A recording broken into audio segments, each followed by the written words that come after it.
दोस्तों, बहुत समय पहले की बात है। एक छोटा सा राज्य था। उस राज्य का राजा बहुत खुशहाल था। उसके पास किसी चीज की कोई कमी नहीं थी। प्रजा भी अपने राजा का खूब आदर सत्कार किया करती थी। प्रजा अपने राजा से बहुत खुश थी। लेकिन आज कुछ ऐसा हुआ था जिससे राजा की नींद हराम हो चुकी थी। राजा को रात भर नींद नहीं आ रही थी। 25 सालों से आज तक ऐसा कभी नहीं हुआ था। राजा के साम्राज्य पर आज तक किसी ने हमला करने का प्रयत्न तक नहीं किया था। लेकिन आज पड़ोसी राज्य ने इस छोटे से राज्य पर आक्रमण कर दिया। और आज राजा को अपने 25 साल पहले की वह दिन याद आने लगे जब वह एक राजा ना होकर केवल एक सेनापति था और वह अपनी राजा की आज्ञा का पालन करते हुए युद्ध की तैयारियां कर रहा था। लेकिन उस वक्त उसके मन में कोई शंका नहीं थी। किसी चीज का निर्णय नहीं लेना था, इसलिए वह चैन से उन चीजों की तैयारियों में जुटा था। राजा बहुत दुविधा में था। उसे समझ नहीं आ रहा था कि आखिर वह अपने साम्राज्य को किस तरह से किसी और राजा के हाथों में सौंप दे, जिस साम्राज्य को हासिल करने के लिए उसने दिन रात एक कर दिया। कई लोगों को धोखा दिया, कई लोगों को पीड़ा दी, कई लोगों को कष्ट दिया, कई प्रकार की राजनीति रची, कई प्रकार के षड्यंत्र रचे। इतनी सारी मेहनत करने के बाद जब उसे राजा का सिंहासन प्राप्त हुआ है, उस सिंहासन को, उस साम्राज्य को वह अपने हाथों किसी और को कैसे थमा दे। राजा को कुछ भी समझ नहीं आ रहा था कि वह क्या करे। वह बहुत चिंतित था, परेशान था, करवटें बदल रहा था, लेकिन उसे कोई तरीका सूझ ही नहीं रहा था। राजा ये बात बहुत अच्छी तरह से जानता था कि बात केवल मेरी नहीं है, इस पूरे साम्राज्य की है। राजा ध्यान करना जानता था। वह बार बार ध्यान करने का प्रयास भी कर रहा था ताकि वह शांत हो सके, उसका मन शांत हो सके और वह अपनी अंतरात्मा की आवाज सुन सके। उसने कई बार प्रयास किया, लेकिन हर बार उसे असफलता ही हाथ लगी। वह अपने मन की आवाज अर्थात अपनी अंतरात्मा की आवाज सुनने में असफल रहा, जिस कारण वह बहुत परेशान था, चिंतित था और बहुत दुविधा में था। वह समझ नहीं पा रहा था कि आखिर वह क्या फैसला करे और उसके पास बहुत कम समय भी बचा हुआ था। केवल उसके पास आज रात का ही समय था। कल सुबह पड़ोसी राज्य उस पर आक्रमण कर देगा। यदि वह केवल अपने लिए फैसला करता है तो इस साम्राज्य के लाखों लोगों की जान पर बन सकती है, और यदि वो इस पूरे साम्राज्य के लिए सोचता है तो उसे उसी राज्य के राजा के सामने झुकना होगा, उनका सम्मान करना होगा और अपने हाथों इस साम्राज्य को उन्हें सौंपना होगा। राजा बेहद दुविधा में था, अत्यधिक परेशान था।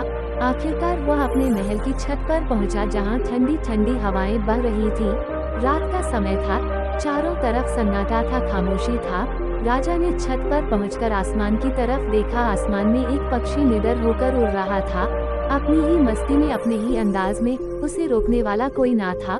उस पक्षी को देखकर राजा को यह एहसास हुआ कि जब तक कोई व्यक्ति अकेला होता है तब तक वो मस्त होता है, अपने में खोया हुआ होता है। उसे किसी प्रकार की कोई जिम्मेदारी नहीं उठानी पड़ती। वो जब चाहे, जैसा चाहे वैसा फैसला ले सकता है। लेकिन जब हमारे सर पर जिम्मेदारी आ जाती है तो फिर एक आदमी अपना अकेलापन, अपनी मस्ती, अपनी आज़ादी खो बैठता है, क्योंकि उसके सर पर जिम्मेदारियां हैं। उसे हर एक चीज देखनी है, समझनी है, और ऐसे बहुत से लोगों को सोच समझकर ही कोई निर्णय लेना है। काफी समय बीत चुका था और अब तक राजा ने कोई निर्णय नहीं लिया था। और जब राजा को कोई भी रास्ता नजर न आया तो वह अपना घोड़ा लेकर अपने गुरु के आश्रम की ओर निकल पड़ा।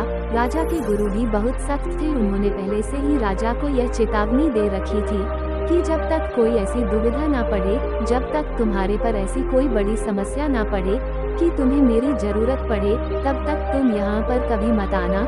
राजा अपना घोड़ा लेकर आश्रम पहुँचा। वहाँ पर जब उसने देखा तो उसके गुरु ध्यान में लीन थे। वो अपने गुरु के ध्यान को भंग नहीं करना चाहता था। अपने गुरु को ध्यान में देख उसके मन में एक बार फिर से द्वंद्व युद्ध चालू हो गया। उसका एक मन कहता कि गुरु को ध्यान से बाहर लाओ, तभी वहीं पर उसका दूसरा मन कहता नहीं नहीं, यदि गुरु को ध्यान से बाहर लाया गया तो यह उचित नहीं होगा। गुरु क्रोधित हो जाएंगे और फिर उसके बाद क्या होगा ये कोई नहीं जानता। वह द्वार पर खड़े होकर यह सब सोच ही रहा था।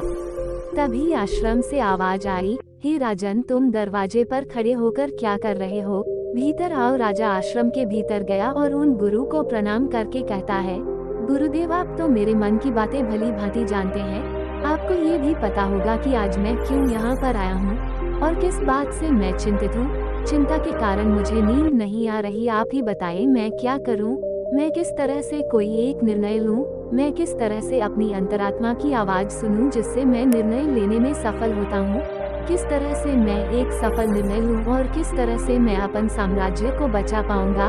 राजा की यह बात सुनकर कुलगुरु मुस्कुराने लगे और राजा से कहते हैं, हे राजन, हर इंसान के दो मन होते हैं, एक मन उसे कोई काम करने के लिए प्रेरित करता है तो दूसरा मन उसी काम को टालने का प्रयास करता है, उस काम से पीछा छुड़ाने का प्रयास करता है, और इन्हीं दोनों मन के बीच में हम फंस कर रह जाते हैं।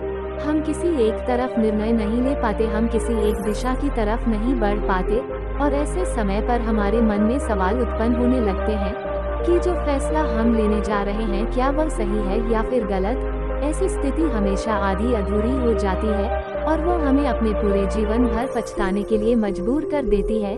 तभी वह राजा कहता है कि गुरुवर, ये तो मैं भी जानता हूँ और मैं भी इसी शंका में फंसा हुआ हूँ। मैं यहाँ से निकल नहीं पा रहा, मुझे यह नहीं समझ आ रहा कि मैं किस तरफ जाऊँ, मैं कैसे सही निर्णय लूँ, मैं कैसे अपनी अंतरात्मा की आवाज सुनूं जिससे मैं एक सही निर्णय ले पाऊँ। आप मुझे कृपा करके कोई मार्ग दिखाए, कोई सही तरीका बताए जिससे मैं सफल और सही निर्णय ले पाऊँ, जिससे मुझे जीवन भर पछतावा ना हो।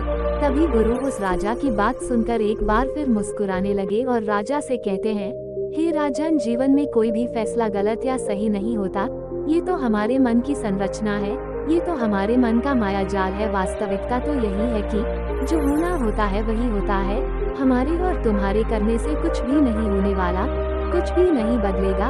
लेकिन फिर भी हम अपने अहंकार में ये सोचने लगते हैं कि हम जैसा चाहते हैं हम वैसा ही करेंगे और जैसा हमें चाहिए बिल्कुल वैसा ही होगा। हम यही सोचते हैं कि हम अपने फैसले से दुनिया बदल सकते हैं और इसीलिए हम सही और गलत के चक्कर में फंस कर रह जाते हैं और हम कोई भी कदम आगे नहीं उठा पाते, कोई भी निर्णय नहीं ले पाते। लेकिन वास्तविकता तो यही है कि फैसला कभी भी गलत और सही नहीं होता। मान लो कि आज तुमने एक गलत फैसला भी ले लिया तो भी तुम्हें भविष्य में आगे चलकर सही सीख ही देगा, और यदि तुमने एक सही फैसला ले लिया तो वह तुम्हारे लिए कामयाबी बन जाएगी और वह तुम्हारे लिए आगे का रास्ता भी खोल देगा। देखा जाए तो वास्तविक तौर पर दोनों ही परिस्थितियों में तुम्हारा ही फायदा है, तुम्हारी ही उन्नति है। कम से कम ऐसे में तुम एक जगह पर ठहरे हुए तो नहीं हो, तुम्हारा मन इस शंका में फंसा हुआ तो नहीं है, तुम इस जाल से निकल चुके हो। तभी वह राजा उन गुरु से कहता है कि गुरुवर, आप कहना क्या चाहते हैं? आप कहीं ये तो नहीं कह रहे कि मैं बिना सोच विचार के कोई भी निर्णय ले लूं? क्या ऐसा करना मूर्खता का प्रमाण नहीं होगा? आज मेरे ऊपर लाखों लोगों की जिम्मेदारियां हैं और मैं ऐसे ही कोई भी फैसला कैसे ले सकता हूँ? तभी गुरु मुस्कुराते हुए राजा से कहते हैं, हे राजन, तुम मेरी बात समझ नहीं रहे हो। मैं तुमसे ऐसा नहीं कह रहा कि तुम सोच विचार कर निर्णय ना लो, बल्कि मैं तो ये कह रहा हूँ कि अच्छी तरह से सोच विचार कर निर्णय लो और अच्छी तरह से सोचने के बाद, पूर्ण रूप से सोच विचार करने के बाद तुम अपने दोनों मन को एक जगह पर सहमत करवाओ। यदि तुम अपने दोनों मन को एक निर्णय पर ला पाए, एक काम के लिए और एक ही दिशा में ला पाए, तो वही फैसला तुम्हारी अंतरात्मा का फैसला होगा। तुमने कई बार यह अनुभव तो किया ही होगा कि किसी काम में तुम्हारा मन तो लग रहा है लेकिन बुद्धि तुम्हारा साथ नहीं दे रही, बुद्धि तुम्हारा पल पल विरोध कर रही है, और ऐसी परिस्थिति में हमारे मन और हमारी बुद्धि के बीच युद्ध चल रहा होता है। लेकिन यहाँ पर समझने वाली बात यह है कि जो बातें तुम्हारे मन से उठ रही हैं, वही बात तुम्हें सही रास्ते पर ले जाना चाहती है। वहीं पर तुम्हारी बुद्धि तर्क वितर्क करके उस रास्ते को साफ करना चाहती है, सभी प्रश्नों का निवारण करना चाहती है। जैसे मान लो कि तुम एक पहाड़ी पर जाना चाहते हो जहाँ पर तुम्हें ये पता चला है कि वहाँ ढेर सारा सोना है, लेकिन इसके लिए तुम्हें घने जंगलों से होकर गुजरना होगा। तुम्हारा मन वहाँ जाने के लिए तैयार है, वह सोने को पाना चाहता है, लेकिन तुम्हारी बुद्धि तुमसे ये कह रही है जंगल बहुत घना है और बहुत खतरनाक भी है। वहाँ पर तरह तरह के विशाल जानवर रहते हैं, तरह तरह के जंगली जानवर रहते हैं और उसका रास्ता भी सुरक्षित नहीं है। वहाँ पर चोर, डाकू और लुटेरे भी हो सकते हैं। पता नहीं वहाँ पर रास्ते में कुछ खाने पीने को मिलेगा या नहीं मिलेगा, और तो और हमारी जान को खतरा भी हो सकता है। ये सारे प्रश्न हमारी बुद्धि खड़ी करती है, लेकिन इसका अर्थ यह नहीं कि तुम्हारी बुद्धि तुम्हें रोकने का प्रयास कर रही है, बल्कि वह तुम्हें सतर्क कर रही है। और जब तक तुम अपनी बुद्धि के सवालों का निवारण ना कर लो, तब तक आगे बढ़ना मूर्खता का प्रमाण ही होगा। ऐसे रास्ते पर जाने से पहले तुम्हें अपने खाने पीने की सामग्री का इस्तेमाल करना होगा। उसके बाद सुरक्षा के लिए कुछ हथियार और कुछ सैनिकों को भी साथ लेना होगा। और जब जब तुम्हारी बुद्धि पूरी तरह से संतुष्ट हो जाए, जब उसके सभी सवालों का निवारण तुम कर लो, तब तुम आगे बढ़ सकते हो, क्योंकि अब तुम्हारी बुद्धि के सभी सवालों का निवारण हो चुका है। लेकिन कुछ ऐसे लोग भी होते हैं जिन्हें पता होता है कि उस पहाड़ी पर खजाना है।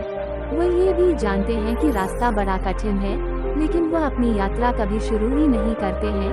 एक बात और है कि हो सकता है कि तुम्हें वहाँ पर पहुँचकर कोई खजाना ना मिले और तुम्हें वहाँ से खाली हाथ ही लौटना पड़े, लेकिन तुम्हें इस सत्य को भी जान लेना आवश्यक है कि जो होना होता है वही होता है। उसका अफसोस करके कोई मतलब नहीं। तुमने तो अपनी पूरी कोशिश की थी, तुमने अपना पूरा प्रयास लगा दिया था, लेकिन इसके बाद भी तुम्हें सफलता ना मिले तो इसका अर्थ यही है कि वहाँ पर तुम्हारे लिए जो होना था वही हुआ है। उसका अफसोस करके कोई अर्थ नहीं है, लेकिन उसे यूं ही जाने भी नहीं देना चाहिए। उस हार से, उस अनुभव से हमें कुछ सीखना चाहिए, उससे सीख लेनी चाहिए और उसके बाद तुम्हें अपनी कोशिशों को और भी ज्यादा बेहतर बनाना चाहिए। सिर्फ इसी चीज पर काम करना चाहिए, ना कि व्यर्थ बैठकर अफसोस करना चाहिए। मैं तो तुम्हें बस यही समझाना चाहता हूँ कि अंतरात्मा की आवाज हमें तब सुनाई देती है जब हमारा मन और हमारी बुद्धि दोनों एक बात पर पूर्ण रूप से सहमत हो जाते हैं। तभी वह गुरुवर उस राजा को सावधान करते हुए कहते हैं, हे राजन, मेरी एक बात और अपने दिमाग में अच्छी तरह से बैठा लेना। जब भी कोई हानि होती तो वह अपने पीछे पश्चाताप और अफसोस जरूर छोड़कर जाती है। तुम्हें हमेशा अपनी हार पर ऐसा ही लगेगा, यदि मैंने कुछ ऐसा कर दिया होता तो शायद मैं सफल हो गया होता, और यही पश्चाताप, यही अफसोस तुम्हें हर काम के पीछे नजर आएगा जिस काम में तुम असफल हुए हो। जब भी कोई व्यक्ति असफल होता है तो वह यही सोचता है कि यदि मैंने इस काम को उस तरीके से कर दिया होता या फिर उसके कहे के अनुसार कर दिया होता तो शायद मैं आज यहाँ पर सफल हो चुका होता। लेकिन वास्तविकता तो यही है कि तुम्हें कभी भी इस बात का एहसास नहीं होने देगी कि तुम्हारे साथ क्या तय किया गया है और तुम्हारे साथ क्या होने वाला है। हाँ, ये बात है, कुछ सचेत और कुछ जागरूक लोग ही इस बात को जान पाते हैं कि उनके साथ आगे क्या होने वाला है। इसलिए वह कभी भी उस चीज के होने का पश्चाताप नहीं करते, उसका अफसोस नहीं करते, क्योंकि उन्हें पूरा पता होता है कि आखिर क्या होने वाला है और वह अपनी पूरी कोशिश करते हैं। उसके बाद जो कुछ होना था वह तो होना ही है, उसमें पछतावा करके क्या फायदा। जिन लोगों को अपने फैसले पर यकीन नहीं होता वह हमेशा केवल सोचते ही रह जाते हैं। वो हमेशा अतीत के बंधनों में बंधे रह जाते हैं, दुखी रहते हैं, रोते रहते हैं, लेकिन वह अपने जीवन में कुछ नहीं कर पाते। लेकिन एक बुद्धिमान व्यक्ति यह भलीभांति जानता है कि अतीत को बदला नहीं जा सकता। हाँ, उससे सीख जरूर ली जा सकती है, लेकिन उस पर बैठकर अफसोस करना व्यर्थ है। किंतु वर्तमान में हम सही निर्णय ले सकते हैं। इसके बाद उस गुरु ने राजा को वहां से जाने का आदेश दे दिया और वो वापस से ध्यान में लीन हो गए। और गुरु की सारी बातें सुनकर राजा के मन में जो द्वंद्व युद्ध चल रहा था वह पूरी तरह से शांत हो चुका था। राजा वापस महल लौटा और उसने शांतिपूर्वक अपने मन और अपनी बुद्धि को एक ही निर्णय पर सहमत करवाया कि हम युद्ध लड़ेंगे। जब राजा के मन से यह निर्णय उठा तो उसकी बुद्धि ने उसके सामने कई प्रकार के सवाल उत्पन्न कर दिए, जैसे कि हमारी सेना बहुत छोटी है, हम उनके सामने टिक नहीं पाएंगे, और पड़ोसी राज्य के पास एक विशाल सेना है जो हमें चुटकियों में मसल सकती है। उनके पास तरह तरह के हथियार हैं और लड़ने का कौशल भी है। और ऐसे ही कई प्रकार के सवाल उसकी बुद्धि उससे कर रही थी। उन सभी प्रश्नों का जवाब देते हुए राजा आगे बढ़ता चला गया और वो इसी निर्णय पर पहुंचा कि हम युद्ध लड़ेंगे। यदि हम सही रणनीति से, सही तरीके से युद्ध लड़े तो हम छोटी सेना के साथ ही उन्हें हरा सकते हैं। इसके बाद वह राजा चैन की नींद सो गया और अगली सुबह उसने अपने सेनापति को आदेश दिया कि हम युद्ध लड़ेंगे, सेना को तैयार करो। सेनापति ने राजा की आज्ञा का पालन किया। दोनों ही राज्य में घमासान युद्ध हुआ। हालांकि इस राज्य की सेना बहुत छोटी थी, बहुत कम थी, लेकिन राजा की सही रणनीति के कारण आखिरकार राजा ने इस युद्ध को जीत ही लिया। दोस्तों, उम्मीद है कि आपने आज के इस वीडियो से जरूर कुछ ना कुछ सीखा होगा। इस वीडियो को लाइक और अपने दोस्तों के साथ शेयर करना ना भूले। धन्यवाद।